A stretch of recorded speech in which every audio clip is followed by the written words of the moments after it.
As host of Cityline, I've had the opportunity to sit down with stars of blockbuster hits and Boston theater productions. Now we fire up the Wayback Machine for a look at some of those moments. All I know is my best memory is probably the overall picture of what was going on there, because I look back on it and it was the most creative, energetic, happening place that I've ever been in my life.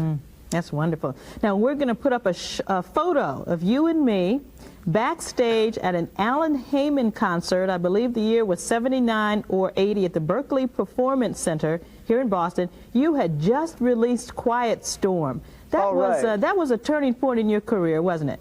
Well, yes, it was, because with the advent of the Quiet Storm album, that's when I started to perform again. Sealy, give me some lemonade. Young women no good these days. Got their legs open for every Tom, Dick, and Harper. At age 42, Danny Glover is one of few black male actors to reach superstardom.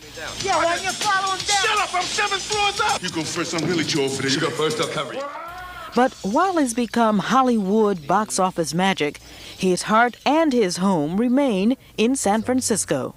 So San Francisco's home for you? Do you feel more creative there? I'm more at home, you know. I have a great support base, you know. I live in the same neighborhood that I've lived in for the last 32 years, you know. Well, actually, my parents bought a house in 1957 in Haight-Ashbury. I live in there, and I've lived there since 1957. It's just I hope you pardon my house. My house. I like the sound of that. Come on in. I have to tell you, I was spellbound by the movie. That's good. No pun intended. Good. After watching the movie, I just sat there. I was stunned. That's good too. And spellbound, stunned. I just realized I was crying. I wasn't kind of that heaving crying, but just tears started dripping down my face. Yeah. Just all fantastic. That's good. All that's good. That's fantastic. How did you prepare for this movie? How did you? I did a series of things, Karen. I did. First of all, I've had it for 10 years. I've read it and have gone through the book line by line, every description of Sethe, everybody that knew Sethe, every word, every fabric of her being I understood from the book. Nelson, that's hey, we should never hire that guy. Hey, I was telling them, you should never hire him in the first place. Were you going to be nice to the Celtics when you come up to Boston? I was very nice to Dominique and Dee Brown. They sat at my table. We had a great time. Yeah. You know, I don't hold that against them. Yeah. Because they wear that green. Here's the story for me, as far as my character is concerned. He had to pay for his sins, for his crimes. Not just what happened to the wife, but what he was doing to this child. He was beating this child down, not just physically, but emotionally, mentally. And I don't think the kid would have been what he became had his father not gone to prison. I think getting away from his father was the best thing that ever happened to him. And at Cityline, we cover the arts extensively, from independent and community productions to Broadway hits. Of all the many stages in the city of Boston, the Huntington Theater, where I serve on the board, has a special place in my heart. Let's take a look back on two memorable and Tony Award-winning directors who brought their vision to the Huntington stage. Mike Nichols, Neil Simon, and Arthur Miller.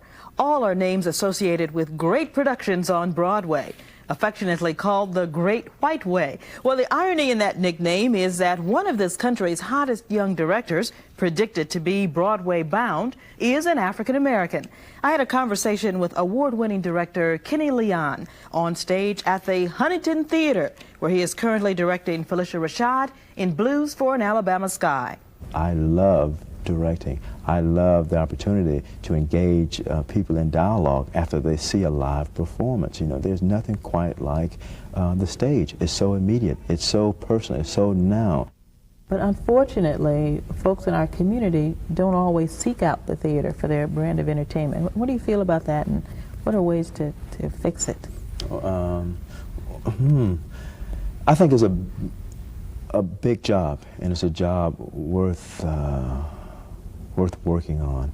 And it's not, you can't just do one or two plays. You know, the Huntington Theater can only do their little part. the Alliance Theater, the theater that I run in Atlanta, can only do what they do. Anna Deavere Smith, a wonderful friend and a wonderful actress, she can only do what she does. It's a much bigger job. You can't just do a play and say, oh, we're doing this one black play a year. You have to it has to be a true invitation to the African American community. And then the second part of that is that we as African Americans, we have to step up to the plate and to put our money where our mouth is too.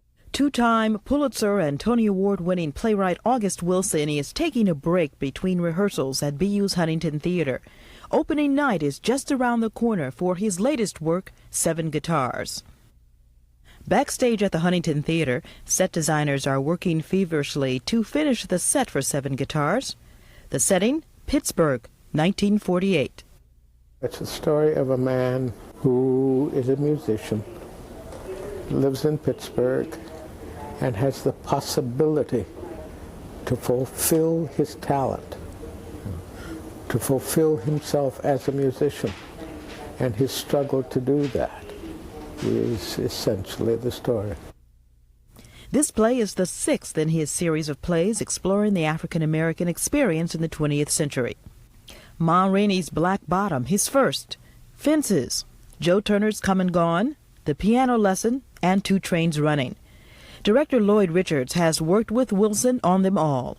I think that why we are together is because there is a great deal about August and his thinking that parallels my own.